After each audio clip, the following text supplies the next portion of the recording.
Hi guys, welcome to study house. तो अभी recently national capital के रीजन में जो एयर क्वालिटी के मैनेजमेंट के लिए ईपीसीए काम करता था उसको डिसॉल्व किया गया और उसकी जगह एक नया कमीशन लाया गया है। तो ये जो ईपीसीए था ये क्या था, उसके अलावा जैसे जो नया कमीशन लाया गया इसके क्या फंक्शंस होंगे, कौन कौन इसके मेंबर्स होंगे और क्या इसकी पावर्स होंगी, इन सब चीज़ों के बारे में पूरे डिटेल में हम एनालिसिस करेंगे। उसके साथ साथ जो ईपीसीए और न्यू कमीशन है इसके बीच में थोड़ा कंपैरिजन भी करेंगे। और अगर आपको ये वीडियो यूजफुल लगे then do like share and subscribe to study couch. Okay, so let's start. तो एकदम बेसिक से स्टार्ट करते हैं कि अभी रिसेंटली हुआ क्या। तो अभी रिसेंटली जो इंडिया के प्रेसिडेंट हैं उनके द्वारा एक ऑर्डिनेंस पे, जिस ऑर्डिनेंस का नाम था the commission for air quality management in national capital region and adjoining areas ordinance 2020, इस ऑर्डिनेंस पे साइन किया गया। और जिससे होगा क्या कि जैसे नेशनल कैपिटल का जो रीजन है और उसके आसपास के जो रीजन है उस सब में एयर क्वालिटी मैनेजमेंट के लिए एक स्टैट्यूटरी अथॉरिटी सेटअप की जाएगी जिसका नाम होगा the commission for air quality management in national capital region and adjoining areas. और इसको सेटअप करने के बाद में जो यहाँ पे पहले से काम कर रही थी ईपीसीए, मतलब कि environment pollution prevention and control authority,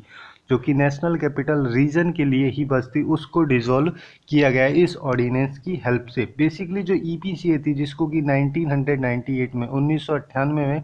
supreme court के द्वारा एक ऑर्डर दिया गया था 7 जनवरी 1998 को, उसके बाद ही जो सेंट्रल गवर्नमेंट है उसके द्वारा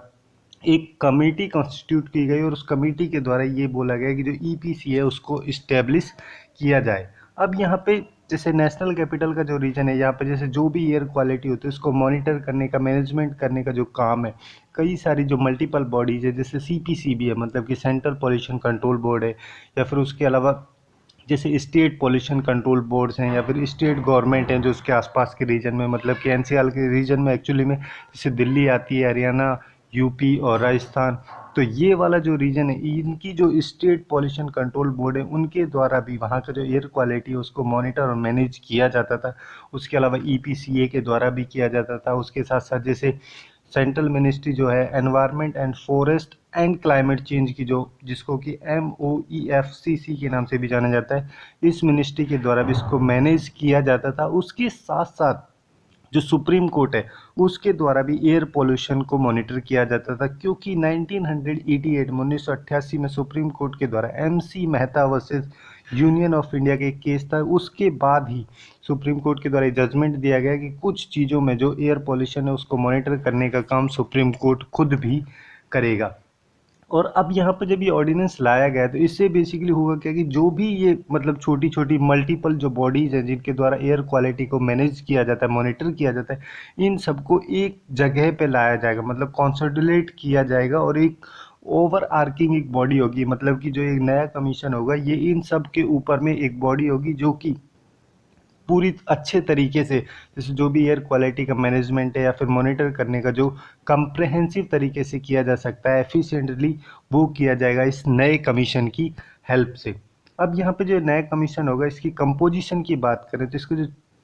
चेयरपर्सन जो होगा वो फुल टाइम एक चेयरपर्सन होगा, जो कि जो सेंट्रल गवर्नमेंट है या फिर गवर्नमेंट ऑफ इंडिया जो है उसका सेक्रेटरी भी हो सकता है, या फिर जो स्टेट गवर्नमेंट है अगर उसका चीफ सेक्रेटरी है तो वो उन दोनों लोगों में से ही किसी भी पर्सन को इस कमीशन का चेयरपर्सन अपॉइंट किया जाएगा, जिसका जो पीरियड होगा टेन्योर 3 साल का होगा, या फिर वो अगर वो 70 साल की एज से पार हो जाता है तो जाके ही उसको उस पोस्ट से हटाया जाएगा। मतलब कि बेसिकली देखा जाए तो 3 साल का मेनली इसका पीरियड है, टेन्योर। उसके साथ साथ जो इसके मेंबर्स होंगे, मतलब ये तो चेयरपर्सन की बात होगी, उसके अलावा जो इसके मेंबर्स होंगे कई सारी इन मिनिस्ट्रीज जो हैं उन सब से आएंगे। उसके साथ साथ जैसे जो भी स्टेक होल्डर के स्टेट्स हैं, मतलब कि जैसे हरियाणा है, यूपी, राजस्थान वाले जो रीजन है जो कि NCR नेशनल कैपिटल रीजन में जो आते हैं, उनके रिप्रेजेंटेटिव भी इसमें एक एक होंगे। उसके साथ साथ जैसे CPCB है उसके एक्सपर्ट होंगे, और इसरो जो है इंडियन स्पेस रिसर्च ऑर्गेनाइजेशन उसके भी एक्सपर्ट, उसके साथ साथ जो सिविल सोसाइटी उसके भी एक्सपर्ट इस कमीशन में इंक्लूड किए जाएंगे। और आप लोग कमेंट करके ये बताएंगे जैसे NCT नेशनल कैपिटल टेरिटरी और नेशनल कैपिटल रीजन जो है, इन दोनों में क्या डिफरेंस है। अब इसकी पावर्स की हम बात करें तो अभी तक होता क्या था कि जैसे जो भी जैसे सीपीसीबी है या फिर स्टेट गवर्नमेंट के जो भी मॉनिटरिंग बोर्ड थे उन सब के द्वारा अलग अलग डिसीजंस दिए जाते थे। बट यहाँ पे जो ये नया कमीशन होगा, अगर मान लो इसके द्वारा कोई भी डिसीजन दिया जा रहा है तो जो भी एग्जिस्टिंग बॉडीज हैं उन सब के जो डिसीजंस होंगे उन सबको ये जो नया कमीशन का डिसीजन है इसके द्वारा सुपरसीड किया जाएगा। और इसके पास में ये भी अथॉरिटी है कि जैसे जो स्टेट हैं उन सबको ये डायरेक्शंस भी इशू कर सकता है। और यहाँ पे जैसे सीपीसीबी और स्टेट ब्रांचेस जो हैं सीपीसीबी की,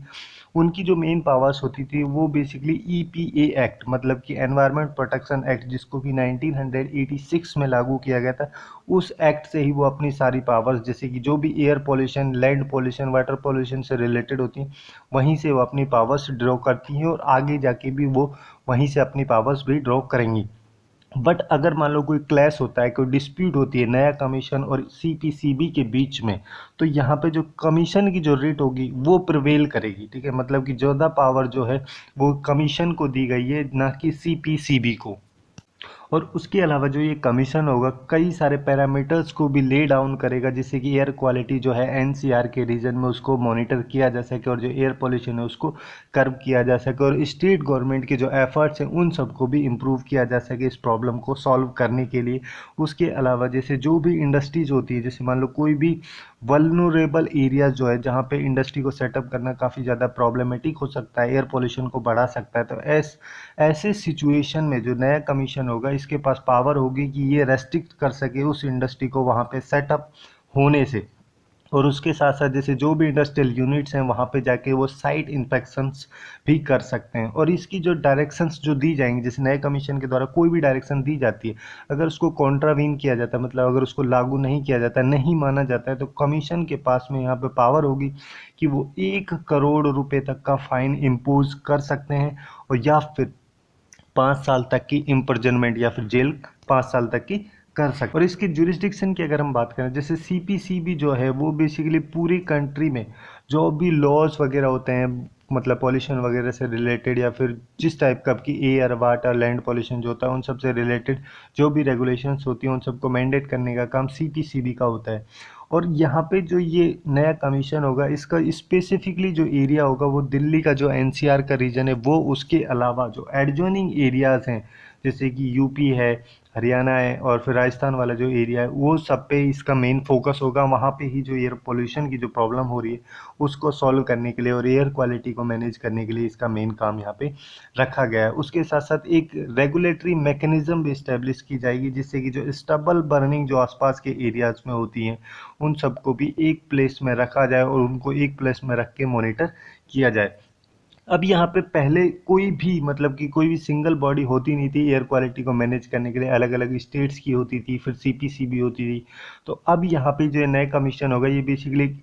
एक बॉडी की तरह काम करेगा, मतलब कि पूरे एरिया में एक बॉडी होगी जिससे कि एयर क्वालिटी का मैनेजमेंट सिस्टम जो है उसको अच्छे से इम्प्रूव किया जा सके और बाकी जो स्टेट्स हैं, जो स्टेक होल्डर स्टेट्स हैं, उन सबको भी कोऑर्डिनेट किया जा सके इस नए कमीशन की हेल्प से। इस वजह से ही सेंट्रल के द्वारा इस नए कमीशन को सेटअप यहाँ पे किया गया है। अगर हम ईपीसीए और नए कमीशन के बारे में कंपैरिजन करें तो जैसे ईपीसीए जो है इसको 1998 में 1998 में इस्टेब्लिश किया गया था और इसका मेन जो जुरिस्डिक्शन था वो एनसीआर का ही था, मतलब कि नेशनल कैपिटल जो रीजन है वहीं पे ही इसका मेन फोकस था। बट जो ये नया कमीशन है इसका एरिया जो है एनसीआर के साथ साथ में जो भी एडजॉइनिंग एरियाज हैं उन सब तक भी एक्सटेंड यहाँ पे किया गया है। और जो ईपीसी है वो कोई स्टैच्यूरी बॉडी नहीं है, मतलब कि इसकी जो लेजिटिमेसी जो है वो सुप्रीम कोर्ट से ड्रॉ की गई थी। और यहाँ पे जैसे इसके पास में जैसे जो भी डायरेक्शंस वगैरह या फिर फाइन्स वगैरह इशू करने की अथॉरिटी भी है। बट जहाँ पे ये स्टेट रिप्रेजेंटेटिव की बात आती है तो वहाँ पे जो ईपीसी है इसमें कोई भी स्टेट्स के रिप्रेजेंटेटिव्स नहीं आते थे। बट जो ये नया कमीशन है इसमें स्टेट्स के जो रिप्रेजेंटेटिव हैं वो भी आएंगे। उसके साथ साथ ये एक स्टैच्यूरी बॉडी है और परमानेंट बॉडी है। और सेंट्रल गवर्नमेंट के इस स्टेप को भी क्रिटिसाइज़ किया जा रहा है, जैसे कि कुछ स्टेप्स में अगर हम देखें, जैसे इसमें बोला गया है कि जो सेंट्रल गवर्नमेंट है उसकी ओवर रिप्रेजेंटेशन की गई, कि मतलब जैसे नया कमीशन होगा इसमें कई सारी मिनिस्ट्रीज़ के जो मेंबर्स होंगे वो भी इंक्लूडेड होंगे, ठीक है। और स्टेट्स जो है उनको काफ़ी अच्छा रिप्रेजेंटेशन नहीं दिया गया, बस एक मेंबर के लिए एक स्टेट को यहाँ पे बोला गया है। उसके साथ साथ जैसे स्टेट्स जो हैं वो इस सिचुएशन से काफ़ी ज़्यादा हैप्पी नहीं है। क्यों नहीं है? क्योंकि ओवर आर्किंग पावर, मतलब कि जो भी स्टेट की रेगुलेटिंग अथॉरिटीज़ जो थी और जो भी मतलब मल्टीपल बॉडीज़ थी जिनके द्वारा एयर क्वालिटी को मैनेज अभी तक किया जा रहा था, उन सब के ऊपर आके ये बैठ गई है, मतलब एक तरीके से हम ऐसा देख सकते हैं। तो इस वजह से ये काफ़ी ज़्यादा क्रिटिसाइज़ किया जा रहा है। और उसके अलावा पॉलिटिकल डिफरेंसेस की वजह से तो इसमें काफ़ी ज़्यादा इंपॉर्टेंट रोल हो सकता है, बट यहाँ पे जो मेन क्रिटिसिज्म है वो ईपीसीए के डिसोल्यूशन के बारे में, कि जैसे मान लो कोई भी लॉ जो होता है अगर उसको हटाया जाता है, डिसॉल्व किया जाता है, तो वहाँ पे ये देखा जाता है कि जैसे उसका जो कोई ऑब्जेक्टिव होता है अगर वो उसको फुलफिल नहीं कर पाता है तो ऐसी सिचुएशन में उसको डिसॉल्व कर दिया जाता है। बट यहाँ पे जो ईपीसी है इसको फुल्ली इम्प्लीमेंट ही नहीं किया गया था एनसीआर के रीजन में, तो इसके फेल होने की बात आती कहाँ से है? तो इस वजह से ही मेनली इसको क्रिटिसाइज किया जा रहा है। ओके, तो यही थी कुछ इंपॉर्टेंट इन्फॉर्मेशन जो नेशनल कैपिटल रीजन में एयर क्वालिटी मैनेजमेंट के लिए एक नया कमीशन सेटअप किया गया है, जिसमें कि ईपीसी जो पहले से था उसको डिसॉल्व करने के बाद में। ओके, सो आज के लिए बस इतना ही। Hopefully you guys find it useful, and if you find it useful then do like, share and subscribe to study Couch. Thanks for watching and have a good day.